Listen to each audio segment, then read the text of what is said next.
TD, let me ask you the old poll question. Would you rather be a backup quarterback or an all-pro kicker?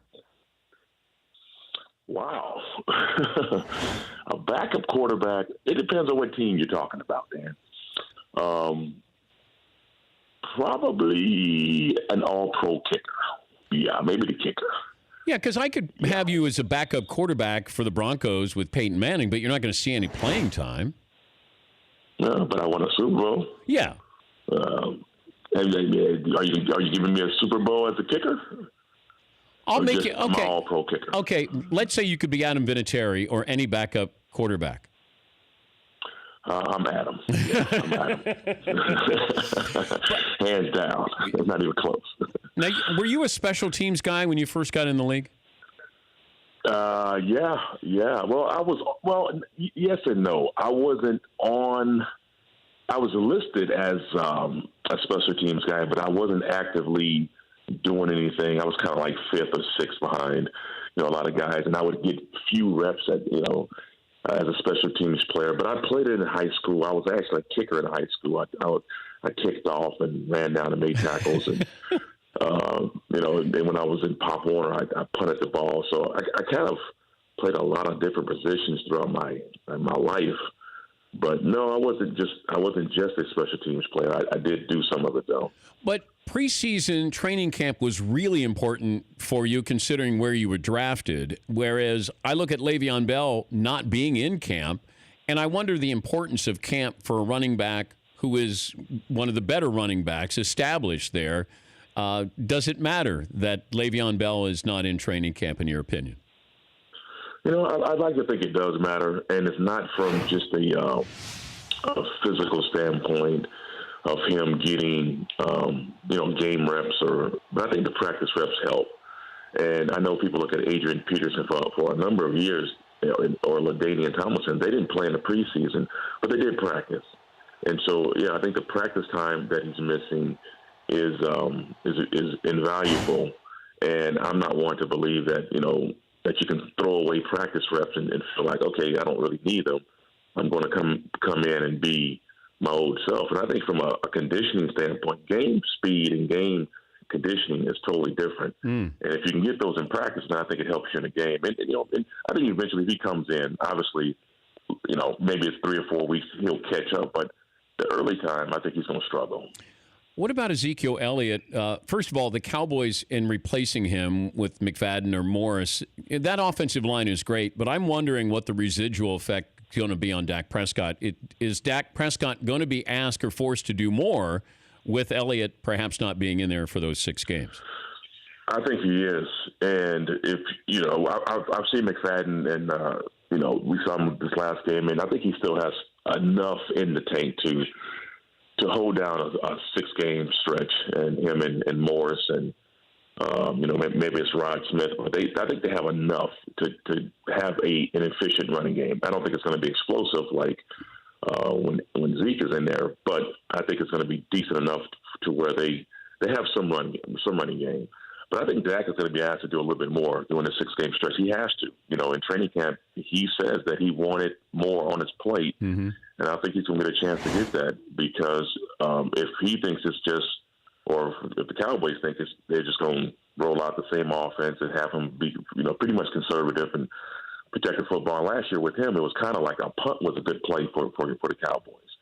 And I went back and watched tape on him, and there was a few throws where I saw that he could have probably forced the ball in, and it could have been a big play or it could have been a pick. And I think this year he has to take that chance to make that throw. And that's when you start to be a little bit more risky, high risk, high reward for him.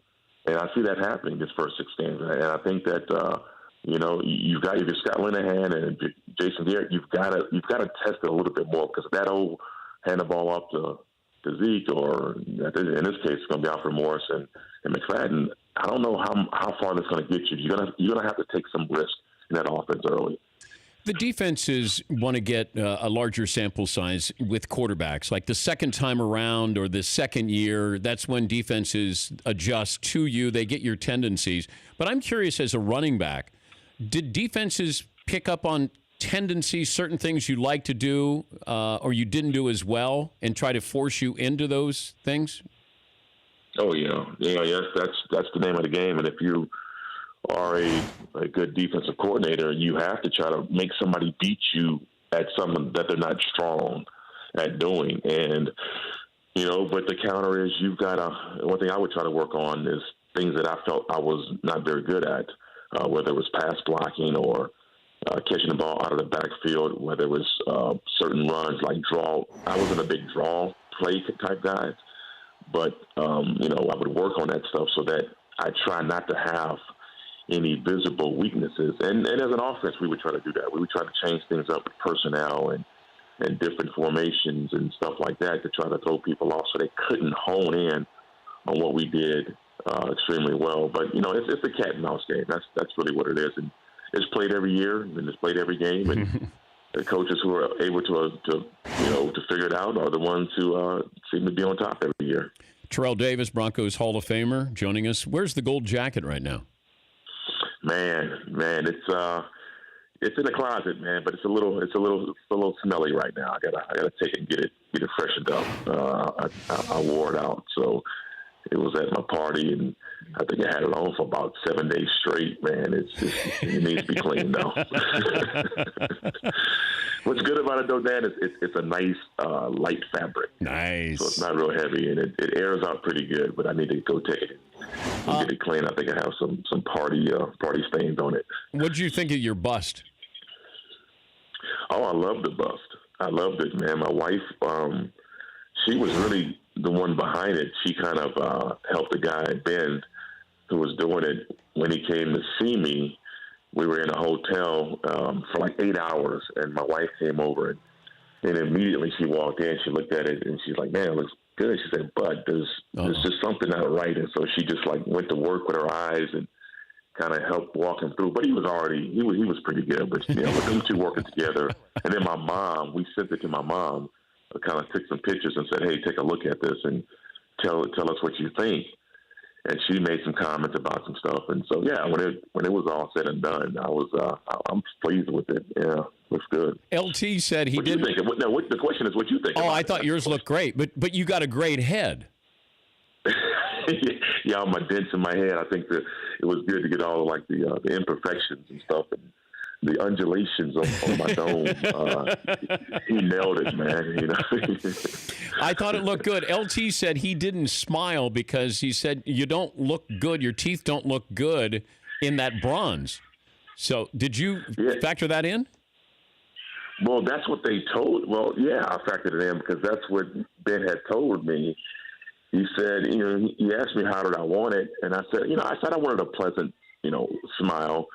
And he said, "I'm just going to give you a heads up that you really don't want to do teeth showing." And I said, "Why?" He said, "Because it's hard to make it look good." And he said, "So he doesn't, recommend teeth."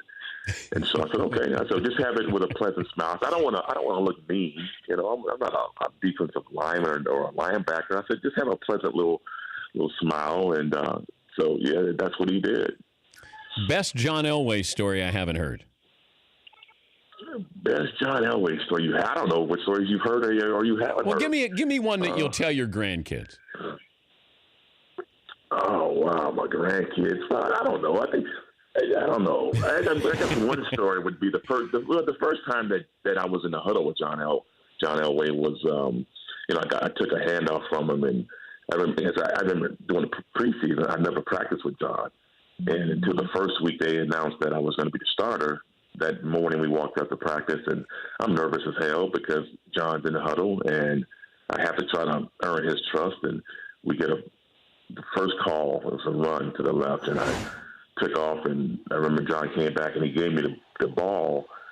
I thought the ball was a little high, but I kind of bobbled it, and I almost fumbled it. And so, we kind of had a botched exchange, and then I just kind of gathered the ball and finished the run. And on my way back, I saw John talking to Gary Kubiak.